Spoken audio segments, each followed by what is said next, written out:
Hello, greetings. This is Gilles Mansillon. I thought I'd come and say hello. There is a full moon in Sagittarius tomorrow, which will be for 14 days. This moon will wane in and then will eventually expand. But and so it is a cycle. So we're moving into this cycle where there is this great expansion of consciousness through the Sagittarius.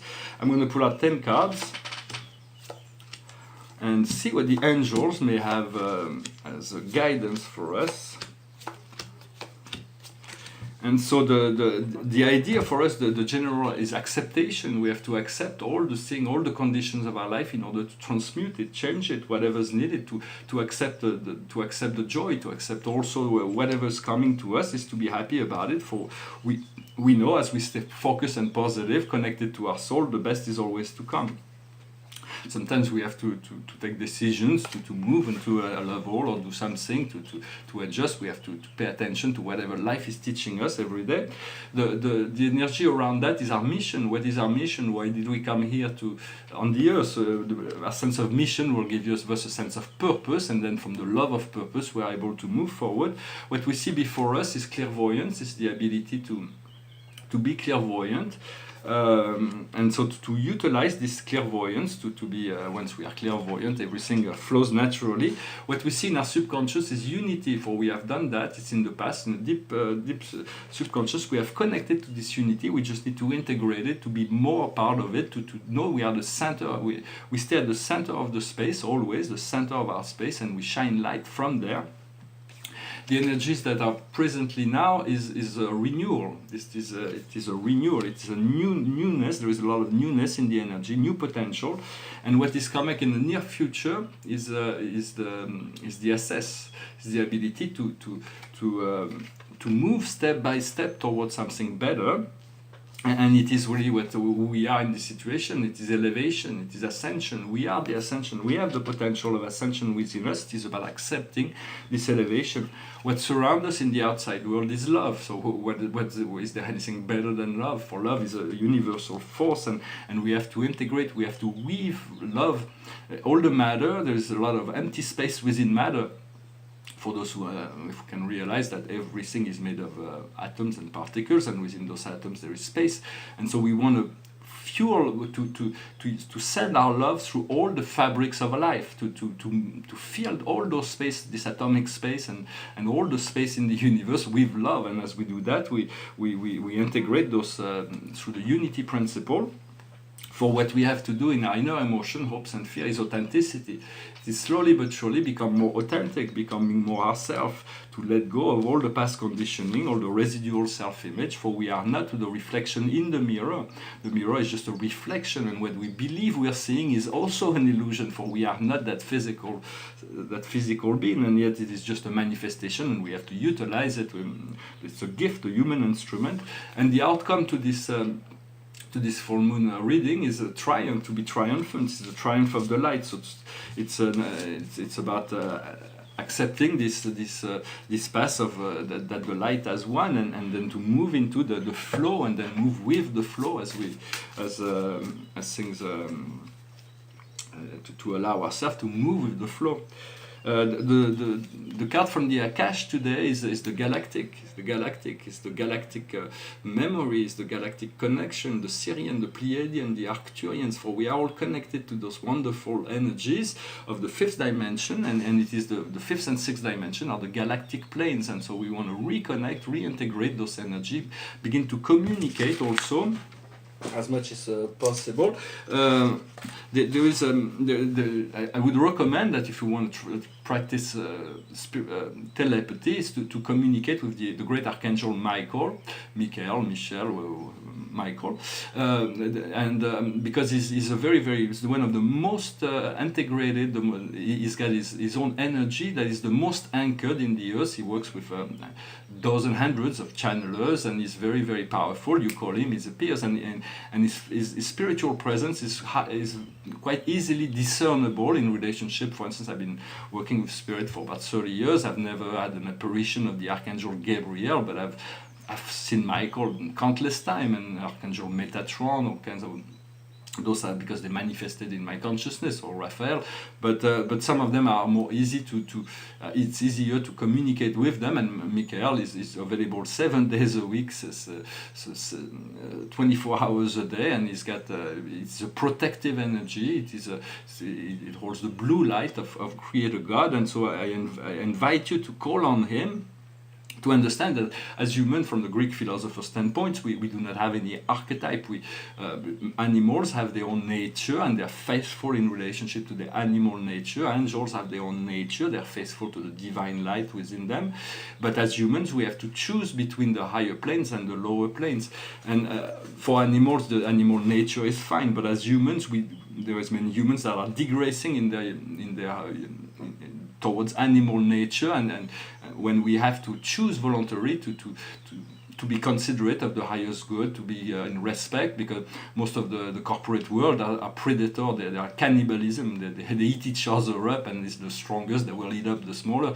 So it is part of the animalistic nature that we'll eventually have to overcome to move into a more integrated form of society. Also wanted to say I was visited by a very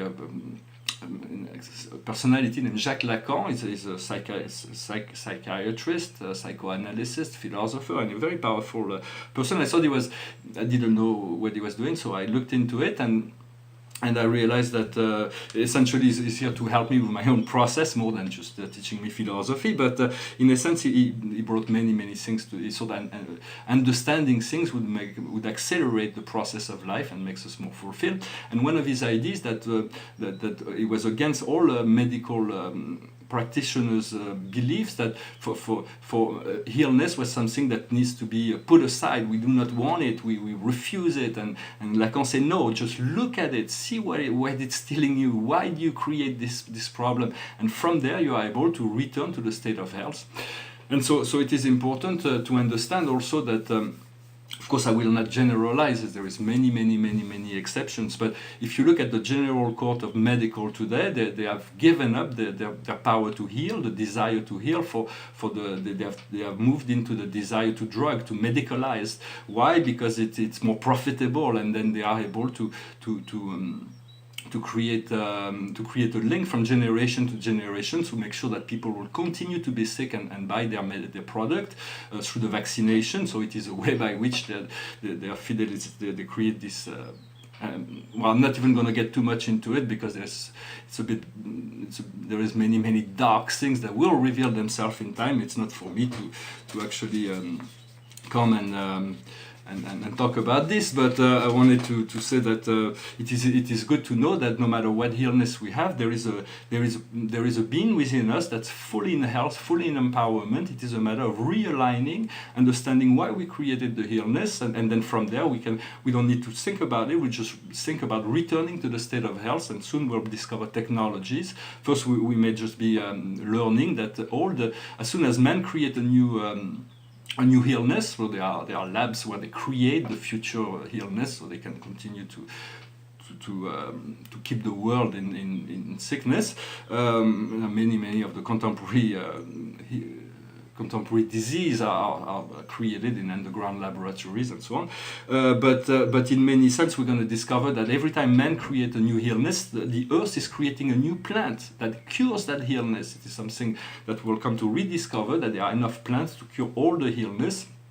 And we'll discover also the ability to use sound and light to return to the state of health, as we were doing in Atlantis. There were sound and light temples for healing. For this will come very shortly, so there's going to be a great deal of newness that will be coming into the human understanding. But there's things that need to be faced, and a lot of people are not expecting to have to face that, and so the life will continue to is programmed towards the ascension, and will bring everything into the light eventually in alignment. The painting behind me is a symbolic painting of the great universe of Nebadon. It's a dark matter universe that's constructed from a single point of light, and there is a pendulum that swings from one side to the other, good and bad, high and low, dark and light. And so what we want to do is to stop the pendulum and reconnect to the central pillar of light. And when you see people, you can stop their pendulum and move them into to give them the opportunity to see the freedom and the light that comes from the vertical alignment. So this represents the central world. It's called Salvington. It's where the great mother of our universe lives, and will always be found there. It's like the prime creator of our own local universe. She's like, and then there is 100 constellations. Each constellation, we are part of the constellation number 70. We do not know them all. Our universe is a young universe. It's got over 6 million planets. It will eventually have 10 million inhabited world. They are spread out over this 100 constellation. And our universe is a young universe, although it might be contradictory to contemporary scientific belief, but although our own local universe in the galaxy is a recent creation, but the older system that was stabilized, the material systems, were about 200 billion years ago. So it is young, but it's not as young as we believe it. And so eventually all those things will come into the consciousness of humanity. I'm going to finish with a song. I did a song in French, but maybe I'll do a song in English, with this English version. It's an old song. It goes like this.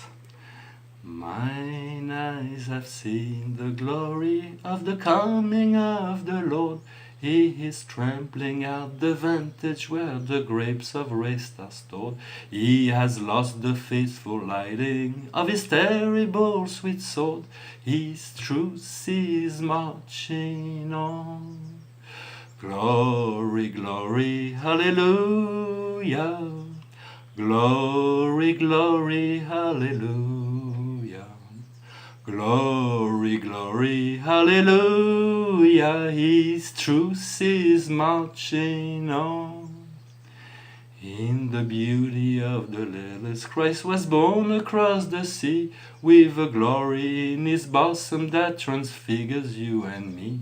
As he died to make man holy, let us live to make man free, as truth is marching on. Glory, glory, hallelujah. Glory, glory, hallelujah. Glory, glory, hallelujah. His truth is marching on.